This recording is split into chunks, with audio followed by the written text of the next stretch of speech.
একদিকে যখন ইরান এবং ইসরায়েলের বিতর্কিত একাধিক বিষয় আমাদের সামনে এসছে, ঠিক তখনই অজিত দোভাল গেলেন চীন সফরে। যে খবর আন্তর্জাতিক স্তর বিভিন্ন মাধ্যমে বিভিন্ন রকম ভাবে আমাদের সামনে প্রস্তুত করেছে। আমি এই সফর নিয়ে তিনটে এমন বিষয় আপনাদের সামনে তুলে ধরবো যা দক্ষিণ এশিয়ার পলিটিক্সে অত্যন্ত গুরুত্বপূর্ণ। এবং অজিত দোভালের সাথে চীন এবার যেরকম সহযোগিতার আশ্বাস দিল, তা কিন্তু বাংলাদেশের জন্য, অন্তত মোহাম্মদ ইউনূসের জন্য খুব একটা ভালো খবর আগামী ভবিষ্যতে কিন্তু নিয়ে আসবে না। তিনটে প্রধান বিষয় যা অজিত দোভাল এবং চীনের মধ্যে কালকে কথাবার্তা হলো। এই সফরে গিয়ে প্রথমত অজিত দোভালের পক্ষ থেকে কাউন্টার টেরোরিজম নিয়ে কথাবার্তা বলা হয়। তিনি একটি স্টেটমেন্ট দেন এবং পরিষ্কারভাবে ভারতের বর্তমান অবস্থানটা এক্স্যাক্টলি যা মানে যে জায়গায় আছে তা কিন্তু পরিষ্কারভাবে বুঝিয়ে দেওয়া হয়েছে।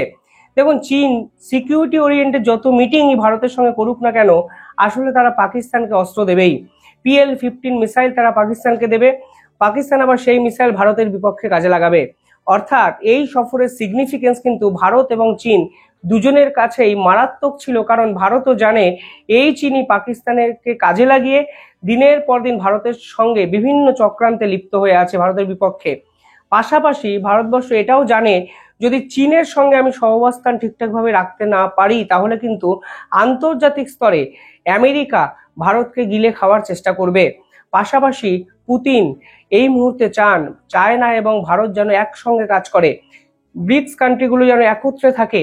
এমনকি আমেরিকার দাদাগিরি যদি ভাঙতে হয়, তাহলে দক্ষিণ এশিয়ায় অন্তত ভারত এবং চীনের একসঙ্গে থাকাটা ইম্পর্টেন্ট। অর্থাৎ চীনেরও দরকার ভারতকে, ভারতেরও দরকার চীনকে। সেই প্রেক্ষাপটে দাঁড়িয়ে অজিত দোভাল সবার আগে কি কথা চীনে গিয়ে বলে জানেন? বলেন double standard game should be end. অর্থাৎ দ্বিচারিতা করবেন না। আপনারা বলছেন ভারতের সঙ্গে আপনারা থাকবেন, অথচ পাকিস্তানকে দিনের পর দিন অস্ত্র দিয়ে যাচ্ছেন। আপনারা বলছেন ভারতের কাউন্টার টেররিজম অ্যাক্টিভিটিকে সমর্থন করেন, অন্যদিকে পাকিস্তানকে 5th জেনারেশন ফাইটার জেট তুলে দেবেন বলে ঘোষণা করে দিয়েছেন।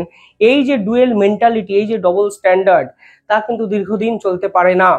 এই প্রসঙ্গে ভারতের পক্ষ থেকে জোরালোভাবে 100% নিশ্চিত থাকুন, বাংলাদেশ ইস্যুটাকে নিয়ে অবতারণ করা হয়েছে। কারণ দিনের পর দিন বাংলাদেশকে সামনে রেখে চীন কিন্তু ভারতের বিপক্ষে অত্যন্ত গুরুত্বপূর্ণ কিছু পদক্ষেপ নেওয়ার চেষ্টা করছে।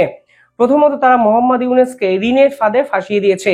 এই মুহূর্তে বাংলাদেশ সরকারের সঙ্গে চীনের একটি মিটিং হয়েছে, যেখানে বাংলাদেশ সরকার দাবি করেছে যে ঋণগুলো আছে সেই ঋণগুলোর মেয়াদকাল যেন 20 বছরের বেশি করা হয়, এবং সেই ঋণের যে সুদ 3% থেকে একটু কমানো হয়। অর্থাৎ বাংলাদেশ কার্যত চীনের গহ্বরে ঢুকে গেছে, তা হয়তো অনেকেই বুঝতে পেরেছেন। এই প্রেক্ষাপটে দাঁড়িয়ে লালমনিরহাট এয়ারবেস তৈরি করা ছিল চীনের প্রাথমিক একটি লক্ষ্য, এবং বাংলাদেশ চায় এই চীন যেন ভারতের কাছে এসে ভারতের বর্ডার থেকে ভারতকে ডিরেক্ট থ্রেট করতে পারে।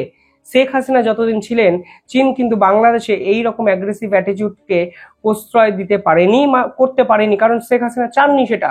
কিন্তু মোহাম্মদ ইউনূস এসেই 7 সিস্টার্স বলুন, চিকেন নেক বলুন, শিলিগুড়ি করিডর বলুন, একাধিক জায়গায় যেভাবে চীনা আগ্রাসনকে প্রশ্রয় দিয়েছেন, তা কিন্তু ভারতের জন্য বিপজ্জনক। আর অজিত দোভাল পরিষ্কারভাবে বুঝিয়ে দিয়েছেন, এই ডুয়েল মেন্টালিটি কোনো অবস্থাতেই আমরা আর মেনে নেব না।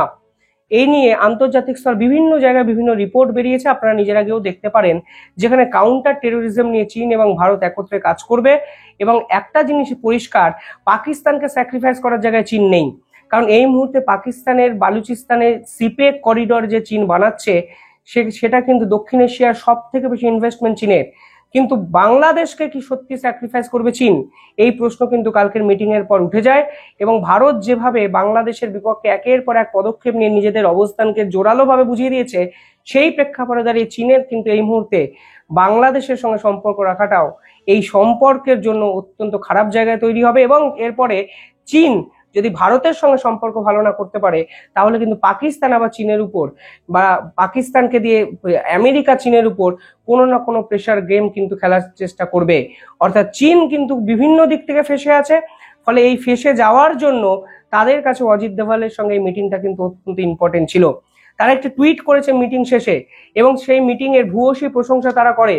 শুধু তাই নয়, তারা কিন্তু এই টুইটে পরিষ্কার লিখেছে যে এই সময় ড্রাগন এবং এলিফ্যান্টকে একসঙ্গে আসতে হবে।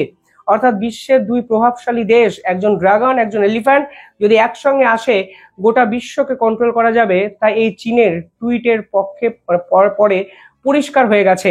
অর্থাৎ ভারত যেভাবে বাংলাদেশের উপর অ্যাগ্রেসিভলি একাধিক সিদ্ধান্ত এই মুহূর্তে নিয়ে চাপিয়ে দিয়েছে, যেখানে গঙ্গা চুক্তিও হবে কি হবে না একটা বড় বিতর্কের কেন্দ্রবিন্দুতে এসে পৌঁছেছে, ঠিক সেই জায়গায় ভারতকে টপকে বাংলাদেশের উপর আর বাজি ধরা হয়তো চীনের পক্ষে সম্ভব হবে না। কারণটা খুব পরিষ্কার, বাংলাদেশের এই সরকার যদি কালকে না থাকে তাহলে চীনের লং টার্ম জিওপলিটিক্যাল প্ল্যানে বাংলাদেশ কিন্তু আর আসবেই না। ফলে এই মুহূর্তে পাকিস্তানকে সমর্থন হয়তো চীন করতে পারে, কিন্তু যদি বৃহত্তর প্রেক্ষাপটটা ভাবতে হয় তাহলে অজিত দোভালও জানেন এই মোহাম্মদ ইউনূসকে সরানোটা ইম্পর্টেন্ট, কারণ সীমান্তে দুদিক দিয়ে যেরকম ভাবে অশান্তকর বিভিন্ন পরিস্থিতির মুখোমুখি ভারতবর্ষকে হতে হচ্ছে তা ভারতবর্ষের সিকিউরিটির জন্য অত্যন্ত বিপজ্জনক। সেখানে আরো একাধিক কথাবার্তা হয়েছে যা বিভিন্ন ইন্টারন্যাশনাল মিডিয়ায় কিন্তু আমাদের সামনে প্রকাশিত হয়েছে। কেন আমি বলছি কথা, কারণ এখানে আরো ইন্টারেস্টিং যে বিষয় তা হলো আমেরিকার সঙ্গে চীনের বর্তমান সম্পর্ক এতটাই খারাপ জায়গায় চলে গেছে যে চীন এই মুহূর্তে ভারতের সঙ্গে ব্যবসা বাণিজ্য উন্নত করতে চাইছে। চীনের এখন একটাই লক্ষ্য, ভারতের বাজারের অ্যাক্সেস, যা ভারতবর্ষ কিন্তু এখনো চীনকে দেয়নি। অর্থাৎ অ্যাক্সেস দেবে কি দেবে না সেটাও কিন্তু চীনের উপর ভীষণ মাত্রায় প্রভাব ফেলবে ভবিষ্যতে। যদি ভারতের অ্যাক্সেস তারা পায় তাহলে তাদের ব্যবসা বাণিজ্য কিন্তু সাস্টেনেবল জায়গায় যাবে, না হলে কিন্তু তাদেরকে বিকল্প কিছু খুঁজতে হবে, তা তারা নিজেরাও জানে। আর এই মুহূর্তে যদি আমেরিকার দাদাগিরি থামাতে হয়, অন্তত ট্রেড ওরিয়েন্টেড দাদাগিরি যদি থামাতে হয়, তাহলে চীনেরও প্রয়োজন বর্তমানে ভারতের ব্যবসা বাণিজ্যের এই মার্কেট এবং ভারত এবং চীনের মধ্যে ব্যবসা বাণিজ্যের সম্পর্ক উন্নত করা প্রয়োজন। পাশাপাশি পুতিন এই সফরের পর একটা অত্যন্ত ইন্টারেস্টিং স্টেটমেন্ট দিয়েছেন। তিনি সরাসরি বলেছেন তিনি নিজে চান রাশিয়া, চীন এবং ভারত একত্রে কাজ করুক। অর্থাৎ ডোনাল্ড ট্রাম্পের আসার পর আমেরিকার জিওপলিটিক্যাল স্ট্র্যাটেজিতে যেরকম আনপ্রেডিক্টেবিলিটি দেখা গেছে তা চীন, রাশিয়া এবং ভারত কেউ ভালোভাবে মেনে নিচ্ছে না। দেখুন, ডোনাল্ড ট্রাম্প যে কথাবার্তাগুলো বলেন এক এক সময় এন্টারটেনিং মনে হয়, কিন্তু এন্টারটেনমেন্টেরও তো কোথাও একটা সীমা থাকা উচিত। একজন আমেরিকার মতো প্রেসিডেন্ট হয়ে একজন ব্যক্তি যদি বালখিল্য কথাবার্তা বলে হাস্যরসের যোগান আন্তর্জাতিক স্তরকে দেন, তাহলে তো তাকে কেউ সিরিয়াসলি সত্যিই নেবে না। যেমন চীন এখন নিচ্ছে না, যেমন পুতিন এখন নিচ্ছেন না। ফলে সেই প্রেক্ষাপটে দাঁড়িয়ে আমেরিকার এই আনপ্রেডিক্টেবিলিটির বদলা হিসাবে শক্তিশালী জোট গঠনই যে একমাত্র উপায় তা কিন্তু পুতিন পরিষ্কারভাবে বুঝিয়েছেন। এবং পুতিনের এই বার্তার পর চীন এবং ভারত একত্রে কাজ করার একটা অত্যন্ত ভালো জায়গা কিন্তু তৈরি হলো কালকে অজিত দোভালের সঙ্গে চীনের এই মিটিং এর পর। দুপক্ষই খুশি, কিন্তু বাস সাধবে সেই পাকিস্তান এবং বাংলাদেশ সম্পর্ক।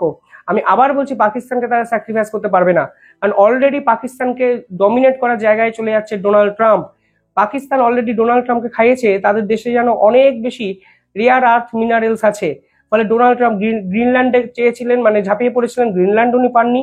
ফলে পাকিস্তানকে উনি ঝাঁপিয়ে পড়ে গিলে খেতে চাইছেন। আপনারা দেখেছেন আসিম মুনিরও দুদিন আগে চিফ মার্শাল হয়ে আমেরিকা সফরে গেছিলেন এবং ডোনাল্ড ট্রাম্প তার অত্যন্ত ভালোভাবে আদর যত্ন করেন। কিন্তু বাংলাদেশকে সঙ্গে রেখে চীনের কি সত্যি কোনো লাভ হবে? বাংলাদেশ কোনো জায়গার করিডোর নয়, বাংলাদেশ কোনো জায়গার ইনভেস্টমেন্ট প্ল্যানের মধ্যে আসতে পারে না।